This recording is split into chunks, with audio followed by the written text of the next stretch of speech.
तो आप लोग का स्वागत है हमारे चैनल पे। इसके पहले मैंने चैप्टर 3 करवाया है एनसीईआरटी का, और ये है चैप्टर 4। और इसके पहले अपने फर्स्ट चैप्टर में फ्रांस की क्रांति के बारे में पढ़ा, दूसरे में यूरोप में समाजवाद वगैरह पढ़ा और क्रांति वगैरह जैसे हुआ, और तीसरा क्या था? तीसरा था आपका हिटलर का नासीवाद और हिटलर का उदय था।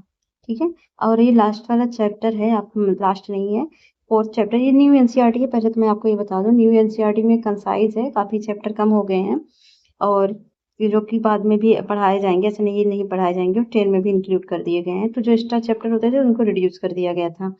तो न्यू एनसीईआरटी है तो भारत एवं समकालीन विश्व का, और क्लास 9 का। आज हम पढ़ेंगे वन्य समाज एवं उपनिवेशवाद के बारे में।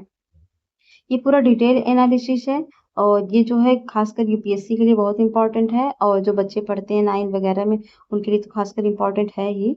लेकिन अगर आप स्पेशली यूपीएससी की तैयारी कर रहे हो तो ये बहुत ही इंपॉर्टेंट चैप्टर है। चैप्टर क्या है? ये क्या है, आपका थिंकिंग प्रोसेस को बढ़ाता है कि इस तरह से क्या समाज था, क्या उपनिवेशवाद था, सब कुछ आपको चीजें सीखने की मिलती है। इससे आप कम्युनिकेशन अच्छा कर सकते हो। अगर प्रिपरेशन नहीं कर रहे हो तब पर भी आपको नॉलेज इकट्ठा करनी ही चाहिए। तो मैं देखती हूँ कि आलतू-फालतू के वीडियोज़ पे इतने लाइक, कमेंट, शेयर सब कुछ होते रहते हैं। मतलब जो बेवकूफ़ी वाले हैं, जिनको इंसान को देखना ही नहीं चाहिए, घटिया-घटिया वीडियो को इतना सब लाइक, प्यार और सब्सक्राइब पता नहीं क्या-क्या करते हैं। अभी कोई गंदी वीडियो डाल दो ना, तो बहुत सारे लोग इसको सब्सक्राइब करेंगे, लाइक करेंगे, शेयर करेंगे, मतलब अपने अंदर की जानवरपंती को दिखाएँगे। लेकिन जो पढ़ने वाली चीज़ें हैं, जो समाज में जागरूकता फैलाएँगी, उनको कोई शेयर ही नहीं करेगा, उनको कोई लाइक ही नहीं करेगा। पता नहीं किस तरह की मानसिकता है। वैसे सभ्य तो सभी बनना चाहते हैं, लेकिन अंदर असभ्यताओं को ठूस के बैठे रहते हैं। खैर, मैं उनके लिए कह रही हूँ, ऐसा नहीं है कि मैं अपने चैनल को प्रमोट करने के लिए कह रही हूँ, लेकिन हाँ, इससे लोगों को मानसिकताएँ ज़रूर दिखाई पड़ती हैं। तो चलिए हम उस पे ना जा कर के मैं आपको ये बताना चाहती हूँ कि अगर आपको चैनल पसंद आए तो प्लीज़ इसको लाइक भी करिए और शेयर भी करिए। ठीक है? चलिए स्टार्ट करते हैं अब हम अपना टॉपिक। तो दोस्तों आज हम स्टार्ट करेंगे जीविका, अर्थव्यवस्था और समाज के बारे में। तो खंड सेकंड है जिसमें हम इन सब चीज़ों के बारे में पढ़ेंगे कि चारागाह वगैरह सब लोग जो भी रहते थे, वो लोग कैसे रहते थे और अपनी अर्थव्यवस्थाओं को कैसे चलाते थे, और उपनिवेशवाद में किस तरह से उनकी हानि वगैरह हुई। तो सेकंड खंड में ये सब पढ़ेंगे। तो स्टार्ट करते हैं वन्य समाज और उपनिवेशवाद। ठीक है? अपने स्कूल के घर में चारों ओर नजर दौड़ाकर उन सभी वस्तुओं को पहचानें जो जंगल की हैं। तो जंगल से क्या-क्या मिलता है? तो जंगल की जैसे कि कागज हो गया, मेज हो गई, कुर्सी हो गए, लकड़ी दरवाजे हो गए, रंग हो गए, कपड़े रंगे जाते हैं जो रंग मिलता है उनसे, मसाले और टॉफी के सेलोफान रैपर, बीड़ियों के तेंदू, पत्ते, गोंद, शहद, कॉफी, चाय और रबड़। साथ ही चॉकलेट में इस्तेमाल होने वाले तेल जो साल के बीजों से निकलता है, खाल से चमड़ा बनाने में इस्तेमाल होने वाला चर्म शोधक टैनिन, दवाओं के रूप में इस्तेमाल होने वाली जड़ी बूटियां, इन सबको हमें नहीं भूलना चाहिए। और हाँ, बांस, जलावन की लकड़ी, घास, कच्चा कोयला, पैकिंग में उपयोग होने वाली वस्तुएं, फल फूल, पक्षी एवं ढेरों दूसरी चीजें भी जंगलों से ही आती हैं। अमेज़न या पश्चिमी घाट के जंगलों के एक ही टुकड़ी में पौधों की 500 अलग-अलग प्रजातियां मिल जाती हैं। अमेज़न जानते ही होंगे, बहुत बड़ा फॉरेस्ट है, सबसे बड़ा। ये विविधता तेजी से लुप्त होती जा रही है। औद्योगिकीकरण के दुनिया में 1700 से लेके 1995 के दशक में क्या हुआ, मतलब इतने टाइम में 139 लाख वर्ग किलोमीटर जंगल यानी दुनिया के क्षेत्रफल का 9.3% भाग औद्योगिक इस्तेमाल, खेती बाड़ी, चारागाहों व ईंधन की लकड़ी के लिए साफ कर दिया गया। ये आप जो चित्र देख रहे हैं साल वन का है, छत्तीसगढ़ का। ये है वनों का विनाश क्यों? तो वनों को लुप्त होने को सामान्यतः वन विनाश कहते हैं। यह विनाश कोई नई समस्या नहीं है। वैसे तो ये प्रक्रिया कई सदियों से चली आ रही थी, लेकिन औपनिवेशिक शासन के दौरान इसमें और अधिकता आई और अधिक वृद्धि हो गई। तो जब में इनकी बेहतरी, तो 1600 में हिंदुस्तान के कुल भूभाग के लगभग छठे हिस्से पर खेती होती थी। आज ये आंकड़ा बढ़कर आधा पहुंच गया है, मतलब आधे हिस्से में जो खेती होती है। इन सदियों के दौरान जैसे जैसे आबादी बढ़ती गई, खाद्य पदार्थों की मांग में भी वृद्धि हुई। वैसे वैसे किसान भी जंगलों को साफ करके खेती की सीमाओं को विस्तार देते गए। औपनिवेशिक काल में खेतों में तेजी से फैलाव आया। ये चित्र है एक when the village were full, जब घाटियां भरी पड़ी थी तब का है। जॉनसन की पेंटिंग है, तो देख लीजिए। इसकी वजह कई थी। तो पहली अंग्रेजों ने व्यावसायिक फसलों जैसे पटसन, गन्ना, गेहूं, कपास के उत्पादन को जमकर प्रोत्साहित किया। 19वीं सदी के यूरोप में बढ़ती शहरी आबादी का पेट भरने के लिए खाद्यान्न और औद्योगिक उत्पादन के लिए कच्चे माल की जरूरत थी। लिहाजा इन फसलों को की मांग में इजाफा हुआ। तो यहाँ पर देख सकते हैं किसी स्थान पर खेती न होने का मतलब जगह गैर आबाद नहीं होना है। तो ये जो है, जब गोरे आबादकार ऑस्ट्रेलिया पहुंचे तो उन्होंने दावा किया कि यह महाद्वीप खाली था। वास्तव में ये आदिवासी पथ प्रदर्शकों के नेतृत्व में पुरातन रास्तों में इस भूभाग में प्रविष्ट हुए थे। ऑस्ट्रेलिया के विभिन्न आदिवासी समुदायों के अपने स्पष्ट विभाजित इलाके थे। ऑस्ट्रेलिया के नगारिंदेरियों की अपनी जमीन की आकृति इनके पहले पूर्वज नगरुदेरी का प्रतीकात्मक शरीर जैसी ही थी। यह जमीन 5 अलग-अलग प्राकृतिक प्रदेशों से खारे पानी, झीलों, झाड़ियों, रेगिस्तानी मैदानों, नदी तटीय मैदानों को अपने में समेटे हुए थी, जो अलग-अलग सामाजिक आर्थिक जरूरतों को पूरा कर रहे थे। और तो पड़ती जमीन पर कब्जा करके उसे खेती योग्य बनाया जाए, यह विचार सारी दुनिया के उपनिवेशवादियों के लिए शुरू हो गया। मतलब कोई जमीन अगर खुला था तो उसको क्या किया जाता था, उसको यूज में लाया जाता था। तो क्या हुआ आगे? दूसरी वजह यह थी कि 19वीं सदी की शुरुआत में औपनिवेशिक सरकार ने जंगलों को अनुत्पादक समझा। मतलब अगर जंगल रहते थे तो वो सोचते थे कि जंगलों को काट दिया जाए और वहां पर खेती करके उत्पादन बढ़ाई जाए। उनके हिसाब से इस व्यर्थ के बियाबान पर खेती करके उसे राजस्व और कृषि के उत्पादों को पैदा किया जा सकता है और इस तरह राज्य की आय में बढ़ोतरी की जा सकती है। यही वजह थी कि 1880 से 1920 के मतलब 40 साल की जो वर्ष था, खेती योग्य जमीन के क्षेत्रफल में लगभग 67 लाख हेक्टेयर बढ़ गई। खेती के विस्तार को हम विकास का सूचक मानते हैं, लेकिन हमें यह नहीं भूलना चाहिए कि जमीन को जोतने के पहले जंगलों की कटाई करनी पड़ती है। तो स्लीपर रेल की पटरी के आर पार लगे लकड़ी के तख्ते जो पटरियों को उनकी जगह पर रोके रखते थे। तो यह सिंहभूम के जंगलों में साल के तनों में स्लीपरों का इस्तेमाल। छोटा नागपुर मई 1897 का चित्र है। रेल की पटरी हेतु स्लीपर बनाने के लिए वन विभाग पेड़ों को काट रहे हैं और इनसे पटरी बनाने के लिए तो आदिवासियों को नियुक्त किया करता था, लेकिन उनको अपने घर बनाने के लिए इन पेड़ों को काटने की अनुमति नहीं थी। तो 19वीं सदी की शुरुआत तक इंग्लैंड में क्या हुआ, बलूत ओक के जंगल लुप्त होने लगे थे। इसकी वजह से शाही नौसेना के लिए लकड़ी की आपूर्ति मुश्किल खड़ी हुई थी। मजबूत और टिकाऊ लकड़ी की नियमित आपूर्ति के बिना अंग्रेजी जहाज भला कैसे बन सकते थे और जहाजों के बिना शाही सत्ता कैसे बचाई जाए और बनाए रखी जा सकती है। 1820 के दशक में खोजी दस्ते हिंदुस्तान की वन संपदा का अन्वेषण करने के लिए भेजे गए। एक दशक के भीतर बड़े पैमाने पर पेड़ काटे जाने लगे और भारी मात्रा में लकड़ी का हिंदुस्तान से निर्यात होने लगा। मतलब ये जाता था उनके जहाज वगैरह, नाव वगैरह बनवाने के लिए।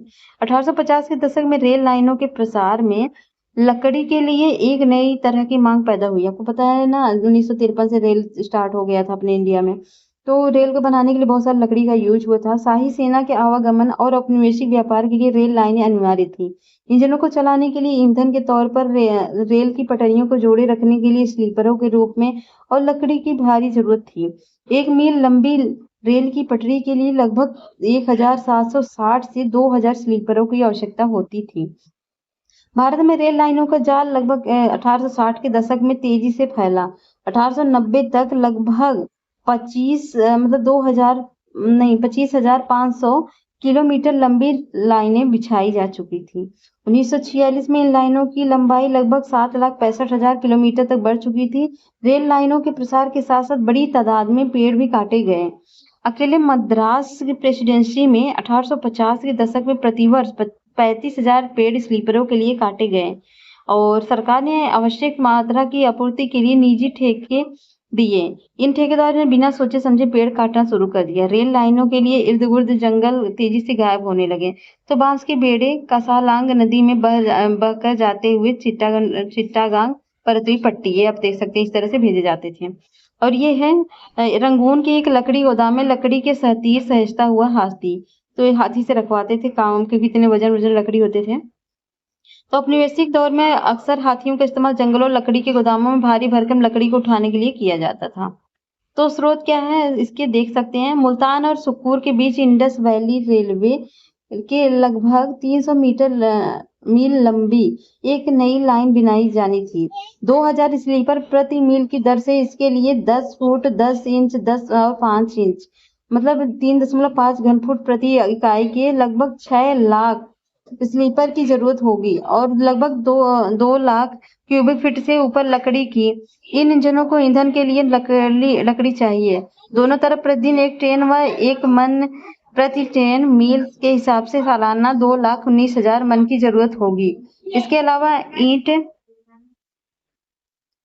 इन इंजनों के ईंधन के लिए लकड़ी चाहिए थी। दोनों तरफ प्रतिदिन एक ट्रेन व 1 मन प्रति ट्रेन मील के हिसाब से सालाना 2,19,000 मन की जरूरत होगी। इसके अलावा ईंटों के लिए भी भारी मात्रा में ईंधन की जरूरत होगी। स्लीपर मुख्य रूप से सिंध के जंगलों से आया करेंगे। यह ईंधन सिंध और पंजाब के झाऊ और झांड के जंगलों से लाया जाना था। दूसरी नई line northern state railway Lahore से मुल्तान तक थी। आंकड़ों के हिसाब से इसके निर्माण के लिए लगभग 22 लाख स्लीपर की जरूरत होगी और ये है इस स्रोत था। 1 मील लंबी रेल की पटरी के लिए लगभग 1,760 से 2,000 तक की स्लीपर की जरूरत थी। तो यहाँ पर चित्र है, लट्ठर देख सकते हैं आप। ईंधन की लकड़ी इकट्ठा कर घर को लौटती औरतें हैं। लट्ठे ले जाता हुआ ट्रक है। तो लट्ठे काटने के लिए किसी क्षेत्र का चुनाव करने के बाद वन विभाग सबसे पहले चौड़ी सड़कों का निर्माण करता है जिससे ट्रकों का प्रवेश संभव हो सके। जंगल के उन रास्तों में इसकी तुलना करें जिनसे होकर ये लोग ईंधन की लकड़ी या दूसरे लघु वन उत्पाद इकट्ठा करने के लिए जाया करते थे। ऐसे अनेक ट्रक लकड़ी से भरे हुए जंगलों में बड़े शहरों को जाते थे। बागान क्या थे? यूरोप में चाय, कॉफी और रबड़ की बढ़ती मांग को पूरा करने के लिए इन वस्तुओं के बागान बने और इनके लिए भी प्राकृतिक वनों का एक भारी हिस्सा साफ किया गया। औपनिवेशिक सरकार ने जंगलों को अपने कब्जे में लेकर उनके विशाल हिस्सों को बहुत सस्ती दरों यूरोपीय बागान मालिकों को सौंप दिया। इन इलाकों की बड़ाबदी करके जंगलों को साफ कर दिया गया और चाय कॉफी की खेती की जाने लगी। ये है प्लेजर ब्रांड टी, देख सकते हैं आप। और व्यावसायिक वानिकी की शुरुआत कैसे हुई? तो पिछले खंड में हमने देखा कि जहाज और रेल की पटरियां बिछाने के लिए अंग्रेजों को जंगलों की जरूरत थी। अंग्रेजों को इस बात की चिंता थी कि स्थानीय लोगों द्वारा जंगलों का उपयोग या व्यापारियों द्वारा पेड़ों की अंधाधुंध कटाई से जंगल नष्ट हो जाएंगे। इसलिए उन्होंने डायट्रिच बैट्रिस नामक जर्मन विशेषज्ञ इस विषय पर मशविरे के लिए बुलाया और उसे देश का पहला वन महानिदेशक नियुक्त किया। किसको किया था? वो किया था उन्होंने डायट्रिस बैड्रिस को। ठीक है। बैड्रिस ने महसूस किया कि लोगों को संरक्षण विज्ञान में प्रशिक्षित करना और जंगलों के प्रबंधन के लिए एक व्यवस्थित तंत्र विकसित करना होगा। इसके लिए कानूनी मंजूरी की जरूरत पड़ेगी। वन संपदा के उपयोग संबंधी नियम तय करने पड़ेंगे। पेड़ों की कटाई और पशुओं को चराने जैसी गतिविधियों पर पाबंदी लगाकर ही जंगलों को लकड़ी उत्पादन के लिए आरक्षित किया जा सकेगा। इस तंत्र की अवमानना करके पेड़ काटने वाले किसी भी व्यक्ति को सजा या भागी बनना होगा। तो ये जो चित्र है ये इटली स्थित टस्कनी में पॉपुलर के जंगलों का एक व्यवसायिक गलियारा है, देख सकते हैं आप। और यहाँ पर ये जो चित्र है ये है कांगड़ा का एक देवदार बागान का चित्र है 1933 का। तो इस तरह ब्रैंडिस ने क्या किया था?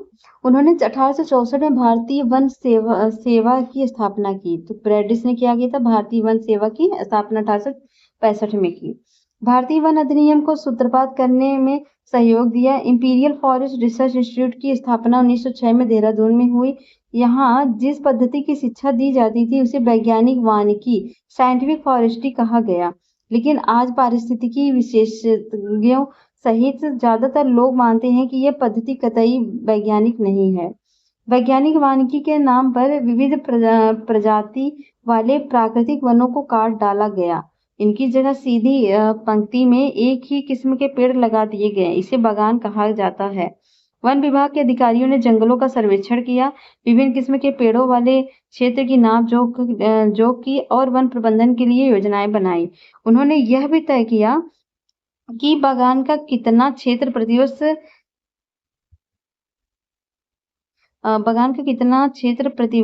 कट जाता है और कटाई के बाद खाली जमीन पर पुनः पेड़ लगाए जाने के थे ताकि कुछ ही वर्षों में यह क्षेत्र पुनः कटाई के लिए तैयार हो जाए।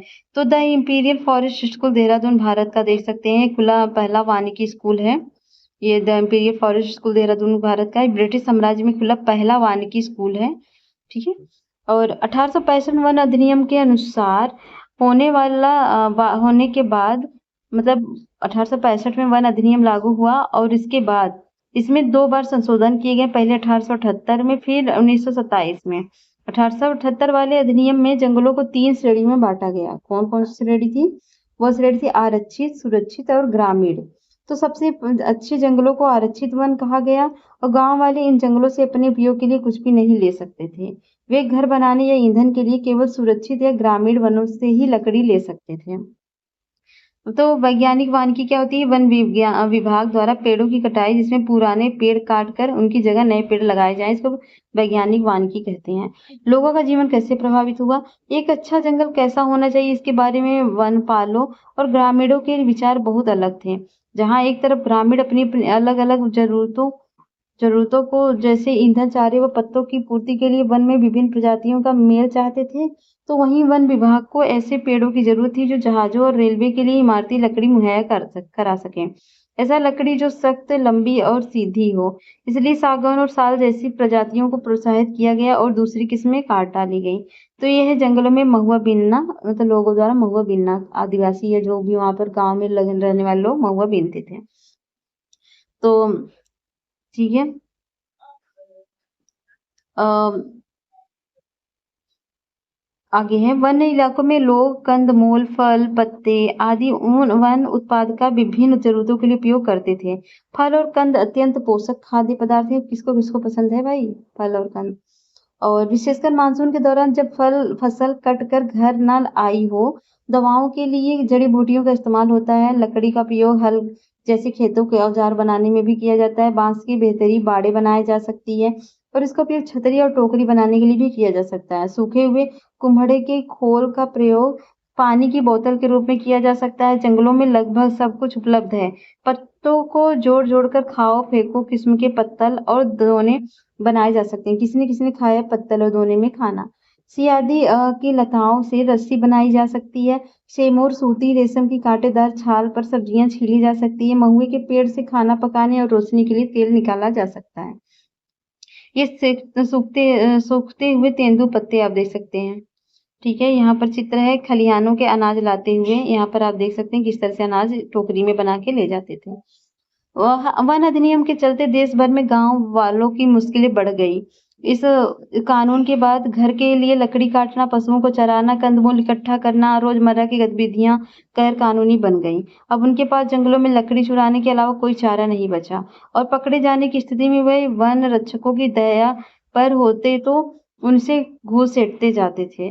और जलावनी लकड़ी एकत्र करने वाली औरतें विशेष तौर से परेशान रहने लगी। मुफ्त खाने पीने की मांग करके लोगों को तंग करना पुलिस और जंगल के चौकीदारों के लिए सामान्य बात थी। ठीक है, तो लोग परेशान करने लगे। उन लोग को अलाउ ही नहीं था कि लकड़ी वगैरह इकट्ठा कर सके उन जंगलों से। वनों के नियमन से खेती कैसे प्रभावित हुई, देखते हैं। तो यूरोपीय उपनिवेशवाद का सबसे गहरा प्रभाव झूम या घुमंतू खेती की प्रथा पर दिखाई पड़ता है। एशिया, अफ्रीका व दक्षिण अमेरिका के अनेक भागों में यह खेती का एक परंपरागत तरीका है। इसके कई स्थानीय नाम हैं, जैसे कि दक्षिण पूर्व एशिया में लंदिंग और मध्य अमेरिका में मिल्पा और अफ्रीका में चितमेन या तावी व श्रीलंका में चेना। हिंदुस्तान में घुमंतू खेती के लिए धया, पेंदा, बेवर और नेवड़, झूम, पोंडू, खंगाल और कुमरी ऐसे ही स्थानीय नाम थे। याद कर लीजिएगा। तो घुमंतू कृषि के लिए जंगल के कुछ भागों को बारी बारी से काटा और जलाया जाता है। मानसून की पहली बारिश के बाद इस राग से बीज बो दिए जाते हैं और अक्टूबर नवंबर में फसल काटी जाती है। इस खेतों पर दो या एक साल खेती करने के बाद 12 से 18 साल तक के लिए परती छोड़ दिया जाता है, जिससे वहां फिर से जंगल पनप जाए। इन भूखंडों में मिश्रित फसलें उगाई जाती हैं, जैसे मध्य भारत और अफ्रीका में ज्वार बाजरा, ब्राजील में कस्वा और लैटिन अमेरिका के अन्य भागों में मक्का और फलियां साथ में उगाए जाते हैं। आपने देखा होगा ना कि एक ही खेती में लगभग एक खेतों में जैसे गेहूं के साथ सरसों बो देंगे या जो भी कर देते हैं, बुआई कर देते हैं।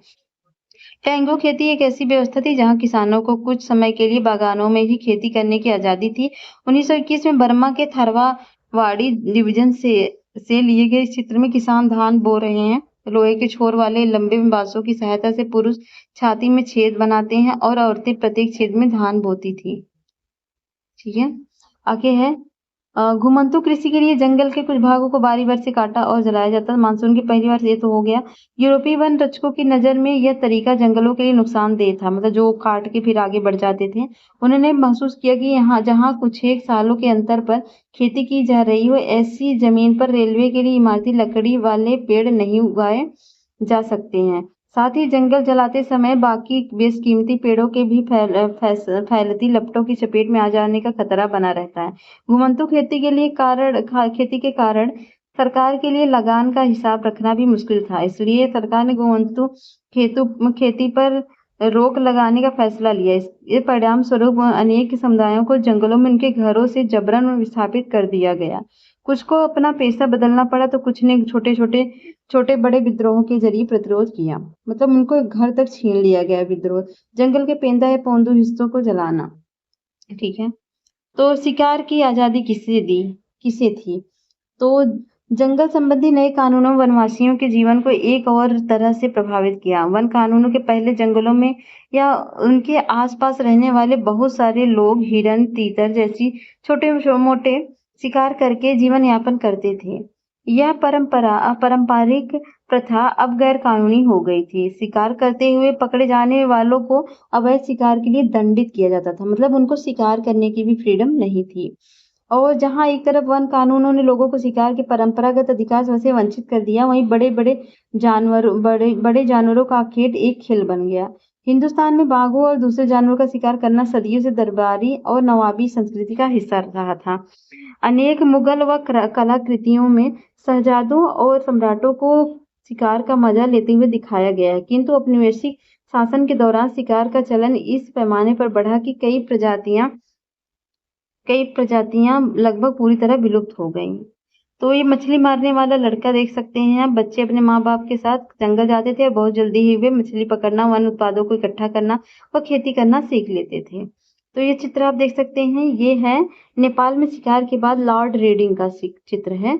फोटो में मृत बाघों की गिनती करें। ब्रिटिश और औपनिवेशिक अफसर राजा जब शिकार के लिए जाते थे, तब उनके साथ नौकरों की एक पूरी फौज होती थी। गांव के कुशल शिकारी हाका लगाते थे और साहब को बस गोली भर चलाना होता था। तो ये देख सकते हैं आप किस तरह से, इसीलिए तो बहुत सारे जानवर अब विलुप्त हो गए इन लोग के शिकार की वजह से।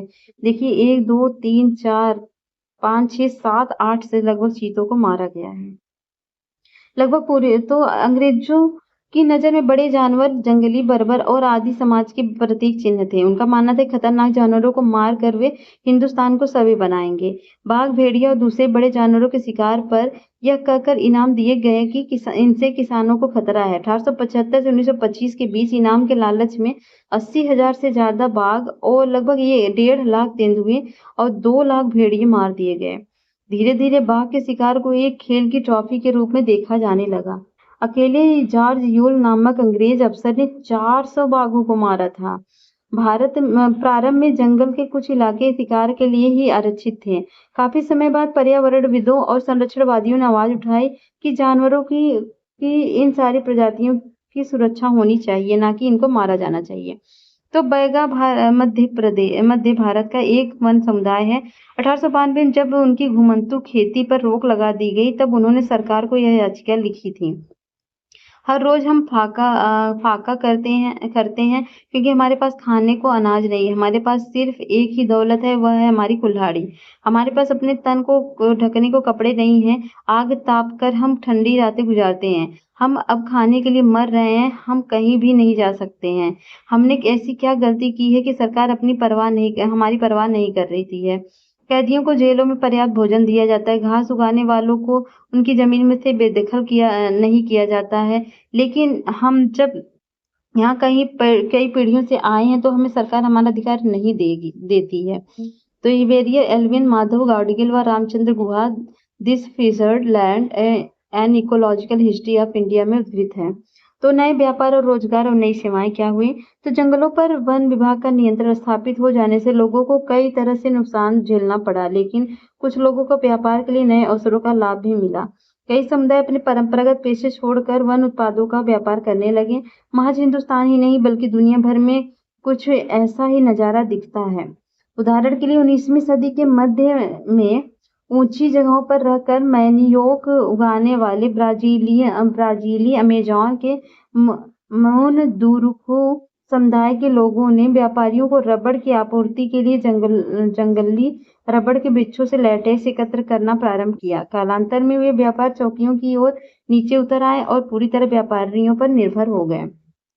हिंदुस्तान में वन उत्पादों का व्यापार कोई अनोखी बात नहीं थी। मध्यकाल से ही आदिवासी समुदायों द्वारा बंजारा आदि घुमंतू समुदायों के माध्यम से हाथियों और दूसरे सामान जैसे खाल, सींग, रेशम के कोए और हाथी दांत, बांस, मसाले, रेशे, घास, गोंद और राल के व्यापार के सबूत मिलते थे। तो पुतुमायो में रबड़ की निकासी दुनिया भर में बागानों में काम की स्थितियां भयावह थी। अमेज़न के पुटुमायो क्षेत्र में पेरुवियन रबड़ कंपनी द्वारा रबड़ की निकासी हुई तो तौस कहे जाने वाले स्थानीय इंडियन की बेगार पर निर्भर थी। 1900 से 1912 के बीच पुटुमायो में 4000 टन रबड़ का उत्पादन हुआ और इसी दौरान इंडियन आबादी में अंतरड़ा और रोगों और पलायन के चलते 30,000 की गिरावट आई। रबड़ कंपनी के एक वेतनभोगी ने वर्णन किया कि रबड़ का संग्रह कैसे किया जाता था। मैनेजर सैकड़ों इंडियनों को स्टेशन पर उपस्थित होने का निर्देश दिया और उसने अपनी कार्बाइन और छुरा पकड़ा और इन बेबस इंडियनों को कत्लेआम शुरू कर दिया। थोड़ी देर में बच्चों, महिलाओं और पुरुषों की लगभग 150 लाशों से जमीन ढक गई। खून से नहाए हुए, दया की भीख मांगते हुए जिंदा बचे लोगों को मुर्दे ढेर के साथ जला दिया गया और मैनेजर चिल्लाया, मैं उन सभी इंडियनों को खत्म कर देना चाहता हूँ जो रबड़ लाने के लिए दिए गए मेरे आदेश को नहीं मानते हैं। इस तरह से अत्याचार वो लोग किए थे। तो हिंदुस्तान में वन उत्पादों का व्यापार कोई अनूठी बात नहीं थी, ये तो हो चुका। लेकिन अंग्रेजों के आने के बाद व्यापार पूरी तरह सरकारी नियंत्रण में चला गया। ब्रिटिश सरकार ने कई बड़ी-बड़ी यूरोपीय व्यापारिक कंपनियों को विशेष इलाकों में वन उत्पादों के व्यापार की इजारेदारी सौंप दी। स्थानीय लोगों द्वारा शिकार करने और पशुओं को चराने पर बंदिशें लगा दी गईं। इन प्रक्रिया में मद्रास प्रेसिडेंसी के कराचा व येरुकुला जैसे अनेक चरवाहे और घुमंतू समुदाय अपनी जीविका के लिए से हाथ धो बैठे। इनमें से कुछ को अपराधी कबीले कहा जाने लगा और ये सरकार को निगरानी में फैक्ट्रियां, खदानों व बागानों में काम करने को मजबूर हो गए। काम के नए अवसरों का मतलब यह नहीं था कि उनका जीवन स्थिति में सुधार ही हुआ हो। असम के चाय बागानों में काम करने के लिए झारखंड के संथाल, उरांव, छत्तीसगढ़ के गोंड जैसे आदिवासी मर्द व औरतों दोनों की भर्ती की गई। उनकी मजदूरी बहुत कम थी और कार्य परिस्थितियां उतनी ही खराब। उन्हें उनके गांव से उठाकर भर्ती तो कर लिया गया था, लेकिन उनकी वापसी आसान नहीं थी। इजारेदारी मतलब एकाधिकार होता है। तो वन विद्रोह क्या हुआ था? हिंदुस्तान दुनिया भर में वन समुदायों में ने अपने ऊपर थोपे गए बदलाव के खिलाफ बगावत की। संथाल परगना में सिंधु और कानू, छोटा और नागपुर में बिरसा और मुंडा और आंध्र प्रदेश में उल्लूरी सीताराम राजू को लोकगीतों और कथाओं में अंग्रेजों के खिलाफ उभरे आंदोलन के नायक के रूप में आज भी याद किया जाता है। अब हम बस्तर रियासत में 1910 में हुए ऐसे ही एक विद्रोह का विस्तार से अध्ययन करेंगे। तो यहाँ पर आप ये चित्र देखिए, महाराष्ट्र का है, ये सब जिले हैं वहां पर, तो देख सकते हैं जिले जो भी हो, राज्य, सीमा क्षेत्र, तहसील या जो बहुत छोटी चित्र क्लियर तो है नहीं, लेकिन आप थोड़ा देखने की कोशिश करिए।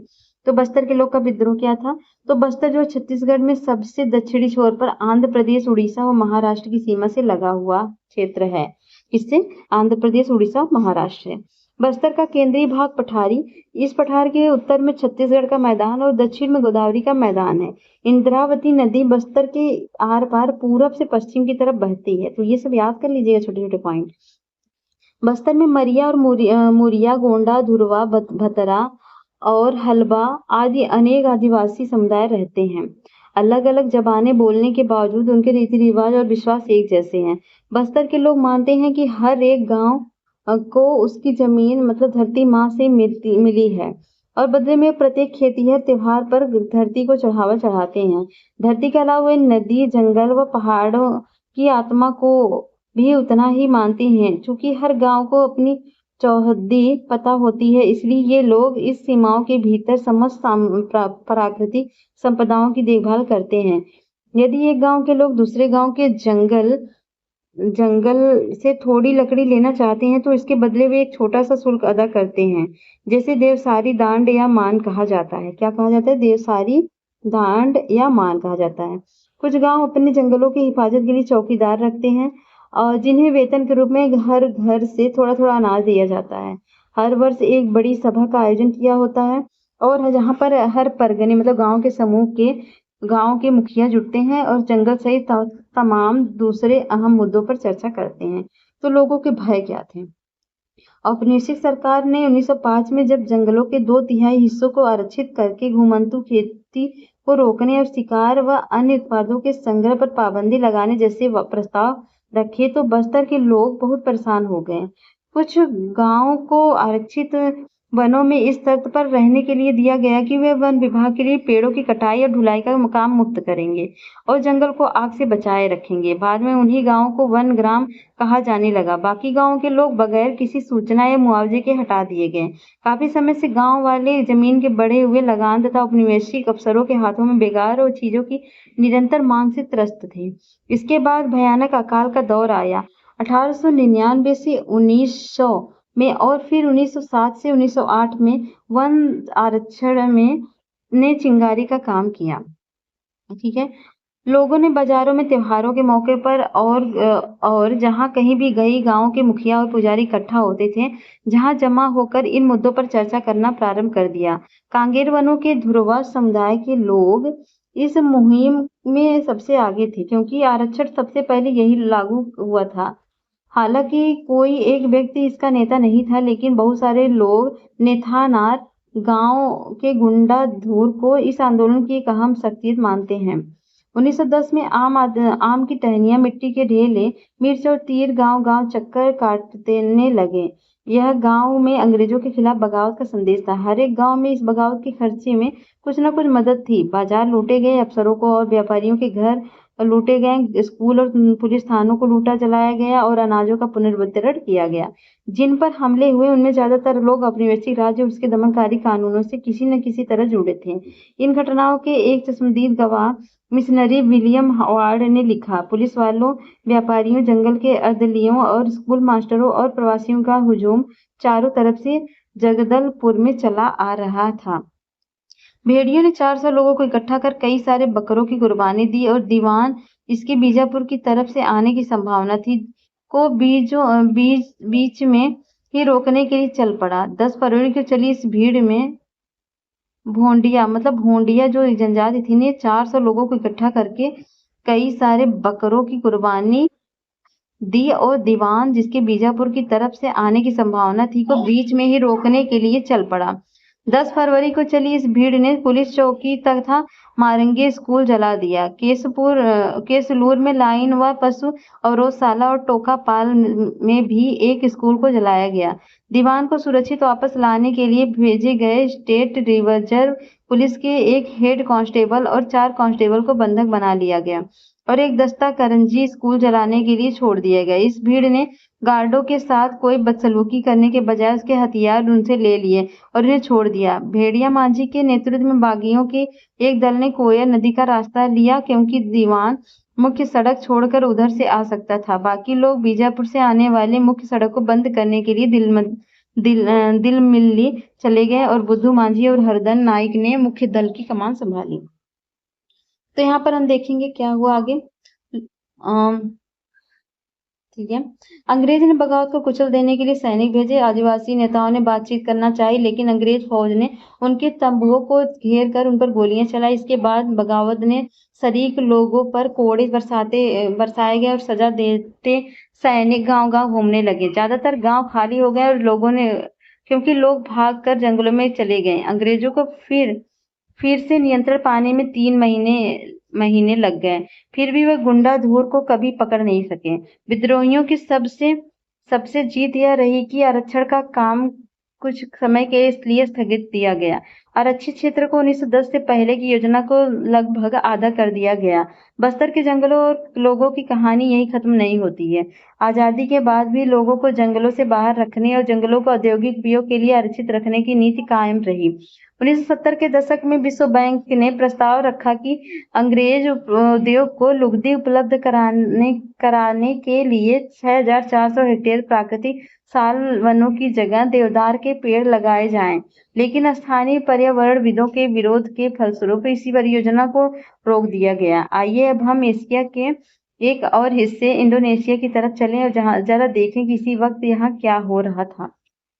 जावा के जंगलों में हुए बदलाव के बारे में अब हम पढ़ेंगे। तो अभी जो जो पढ़ा आपने थर्ड पॉइंट में याद है ना, क्या क्या हुआ, किस तरह से वो लोग इस अत्याचार करते थे, फिर इन लोगों ने मतलब जंगलों में या आदिवासियों ने विद्रोह किया, किस तरह से उनको मारा, फिर उन लोगों ने आक्रमण किया, ये सब चीजें चलती रही।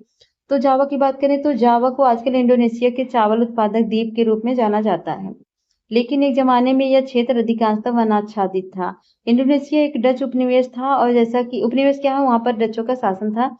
हम देखेंगे भारत इंडोनेशिया के वन कानूनों में कई समानताएं थी।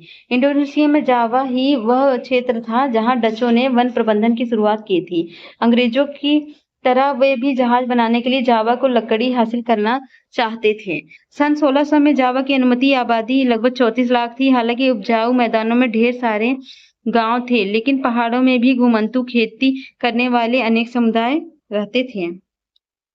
आगे क्या, जावा के लकड़हारे। जावा में कलांग समुदाय के लोग कुशल लकड़हारे और घुमंतू किसान थे। उनका महत्व इस बात से आका जाता है कि 1755 में जब जावा की माता राम रियासत बटी तो 6,000 कलांग परिवार को भी दोनों राज्यों में बराबर बराबर बांट दिया गया। उनके कौशल के बगैर सागौन की कटाई कर राजाओं के महल बनाना बहुत मुश्किल था। डचों ने जब 18वीं सदी में वनों पर नियंत्रण स्थापित करना प्रारंभ किया, तब उन्होंने भी कोशिश की कि कलांग उनके लिए काम करें। 1770 में कलांगों ने एक डच किले पर हमला करके इसका प्रतिरोध किया, लेकिन इस विद्रोह को दबा दिया गया। डच वैज्ञानिक वानिकी क्या था? 19वीं सदी में जब लोगों के साथ साथ इलाकों पर भी नियंत्रण स्थापित करना जरूरी लगने लगा, तो डच उपनिवेशकों ने जावा में वन कानून लागू कर ग्रामीणों की जंगल तक पहुंच पर बंदिशें थोप दी। इसके बाद नाव व घर बनाने जैसे खास उद्देश्य के लिए सिर्फ चुने हुए जंगलों से लकड़ी काटी जा सकती थी, और वह भी कड़ी निगरानी में। ग्रामीणों को मवेशी चराने बिना परमिट, लकड़ी ढोने व जंगल से गुजरने वाली सड़क पर घोड़ा गाड़ी अथवा जानवरों पर चढ़कर आने जाने के लिए दंडित किया जाने लगा। और भारत की ही तरह यहाँ भी जहाज और रेल लाइनों के निर्माण ने वन प्रबंधन और वन सेवाओं को लागू करने की आवश्यकता पैदा कर दी। 1882 में अकेले जावा से ही 2,80,000 स्लीपरों का निर्यात किया गया। बहुत बड़ा अमाउंट है। जाहिर के पेड़ काटने, लट्ठों को ढोने और स्लीपर तैयार करने के लिए श्रम की आवश्यकता थी। डचों ने पहले तो जंगलों में खेती की जमीनों पर लगान लगा दिया और बाद में कुछ गांवों को इस शर्त पर इससे मुक्त कर दिया कि वे सामूहिक रूप से पेड़ काटने और लकड़ी ढोने के लिए भैंसे उपलब्ध कराने का काम मुफ्त में किया करेंगे। इस व्यवस्था को क्या कहा गया? ब्लेंडा गार्डियंस्टेन के नाम से जाना गया। बाद में वन ग्रामवासियों को लगान माफी के बजाय थोड़ा थोड़ा मेहनताना का तो दिया जाने लगा, लेकिन वन भूमि पर खेती करने के लिए उनका अधिकार सीमित कर दिए गए। तो सीमित के सामीन की चुनौती क्या है, इसको पढ़ते हैं। इसके पहले स्रोत पढ़ लेते हैं। यूनाइटेड ईस्ट इंडिया कंपनी के एक अफसर डर्क वान होजेनड्रॉप ने उपनिवेशकालीन जावा में कहा था कि बटाविया के लोगों, चौक पड़ो, आश्चर्य से सुनो, मुझे जो तुम्हें बताना है। हमारे बेड़े नष्ट हो चुके हैं, हमारा व्यापार मुरझा चुका है, हमारा नौकायान नष्ट होने वाला है। उत्तरी ताकतों से हम बेपनाह दौलत देकर जहाजों को बनाने के लिए लकड़ी और दूसरी सामग्री खरीदते हैं। जावा में हम सामरिक व व्यापारिक संगठित दलों को ठीक है, व्यापारी संगठित दलों को जिनकी जड़ें इस धरती में धसी हैं छोड़ते हैं। हाँ, जावा के जंगलों में एक सम्मानजनक नौसेना के निर्माण को बहुत ही कम समय में संभव करने के लिए पर्याप्त लकड़ी, साथ ही जितनी जरूरत हो उतने व्यापारिक जहाजों को बनाने के लिए भी। इसके बावजूद जावा के जंगल उतनी ही तेजी से उगते हैं जितनी तेजी से उन्हें काटा जाता है। उचित प्रबंधन और अच्छी देखरेख के साथ ये स्रोत कभी भी खत्म नहीं होंगे। तो सामीन की चुनौती क्या थी? तो 1890 के आसपास सागौन के जंगलों में स्थित रांदुम ब्लांगतुंग गांव के निवासी सुरोन्तिको सामीन ने जंगलों पर राजकीय मालिकाने पर सवाल खड़ा करना प्रारंभ कर दिया। उसका तर्क था कि चूंकि हवा, पानी, जमीन और लकड़ी राज्य की बनाई हुई नहीं है, इसलिए उन पर उनका अधिकार भी नहीं हो सकता। जल्दी ही एक व्यापक आंदोलन खड़ा हो गया। इस आंदोलन को संगठित करने वालों में सामीन का दामाद भी सक्रिय था। 1907 से 3000 परिवार उसके विचारों को मानने लगे थे। डच जब जमीन का सर्वेक्षण करने आए तो कुछ सामीनवादियों ने उनकी जमीनों पर लेटकर इसका विरोध किया, जबकि दूसरों ने लगान या जुर्माना भरने या बेगार देने से इनकार कर दिया। ये देखेंगे हम मलाया राज्य, दक्षिणी चीन सागर, सारावाक यहाँ पर है, सारावाक, ये बोर्नियो है, ये उत्तरी बोर्नियो है, सुमात्रा द्वीप है, कुआला लंपुर है, और मलाया राज्य है, सिंगापुर है, ब्रिटेन औपनिवेशिक शासन यहाँ पर था। और ये बटाविया, ये जावा है, ठीक है, ये जावा है। और यहाँ पर सेलेबस है, देख रहे हैं ना आप, अच्छे से मैप को देख लीजिए। ठीक है, आगे बढ़ते हैं। तो युद्ध और वन विनाश, तो क्या था? तो पहले और दूसरे विश्व युद्ध में जंगलों पर गहरा असर पड़ा। तो पहले और दूसरे युद्ध के बारे में काफी जानकारी आपको अब तक हो ही चुकी होगी, जो तीनों चैप्टर पढ़े। तो भारत में तमाम चालू कार्य योजनाओं को स्थगित करके वन विभागों ने अंग्रेजों की जंगी जरूरतों को पूरा करने के लिए बेतहाशा पेड़ काटे। जावा पर जापानियों के कब्जे से ठीक पहले डचों ने भस्म कर भागो नीति, मतलब स्कॉच अर्थ पॉलिसी अपनाई, जिसके तहत आरा मशीनों और सागौन के विशाल लट्ठों के ढेर जला दिए गए, जिससे वे जापानियों के हाथ न लग पाए। इसके बाद जापानियों ने वनवासियों को जंगल काटने के लिए बाध्य करके अपने युद्ध उद्योग के लिए जंगलों का निर्मम दोहन किया। बहुत सारे गांव वालों ने इस अवसर का लाभ उठाकर जंगल में अपनी खेती का विस्तार किया। जंग के बाद इंडोनेशिया वन सेवा के लिए इन जमीनों को वापस हासिल कर पाना कठिन था। हिंदुस्तान की ही तरह यहाँ भी खेती योग्य भूमि के प्रति लोगों की चाह और जमीन को नियंत्रित करने तथा लोगों को उससे बाहर रखने की वन विभाग की जिद के बीच टकराव पैदा हुआ। इंडियन म्यूनिशंस बोर्ड सूले पैगोडा पर 31 जहाजों ने लादने को तैयार वार टिम्बर स्लीपर। आप देख सकते हैं इतना सारा लकड़ी इकट्ठा किया गया है। तो वानिकी में नए बदलाव क्या हुए? तो 80 के दशक में एशिया और अफ्रीका की सरकारों को यह समझ में आने लगा कि वैज्ञानिक वानिकी और वन समुदायों को जंगल से बाहर रखने की नीतियों के चलते बार बार टकराव पैदा होते हैं। परिणाम स्वरूप वनों से इमारती लकड़ी हासिल करने के बजाय जंगलों का संरक्षण ज्यादा महत्वपूर्ण लक्ष्य बन गया। सरकार ने यह भी मान लिया कि इस लक्ष्य को हासिल करने के लिए वन प्रदेशों में रहने वालों की मदद लेनी होगी। मिजोरम से लेकर केरल तक हिंदुस्तान में हर कहीं घने जंगल सिर्फ इसलिए बच पाए कि ग्रामीणों ने सरना, देवरा, कूड़ू, कान, इराई इत्यादि नामों से पवित्र बगीचा समझकर इनकी रक्षा की। कुछ गांव तो वन रक्षकों पर निर्भर रहने के बजाय अपने जंगलों की चौकसी आप करते रहे हैं। इसमें हर परिवार बारी बारी से अपना योगदान देता है और स्थानीय वन समुदाय और पर्यावरणविद अब वन प्रबंधन के वैकल्पिक तरीकों के बारे में सोचने लगे। तो ये सब कहानियां हैं उस टाइम की, कहानियां का स्टोरी, सब रियल स्टोरी है। डच औपनिवेशिक शासन के अधीन रेमबैग में लट्ठों का गोदाम, ये गोदाम देख सकते हैं आप चित्र में। तो क्रियाकलाप है, आपका क्वेश्चन खत्म हो गया है, तो आप फटाफट इसका आंसर कमेंट बॉक्स में देने की कोशिश करिए। औपनिवेशिक काल के वन प्रबंधन में आए परिवर्तनों में इन समूहों को कैसे प्रभावित किया? अगर आप इसका आंसर भी चाहते हो कि मैं प्रोवाइड कराऊं तो इसके लिए मैं वीडियो बना दूंगी, या फिर आप इसको टेलीग्राम पे इसका पीडीएफ चाहते हैं तो उसके लिए कमेंट कर दीजिएगा, हम आपको पीडीएफ प्रोवाइड कर देंगे। तो जैसा आपको चाहिए बता दीजिएगा।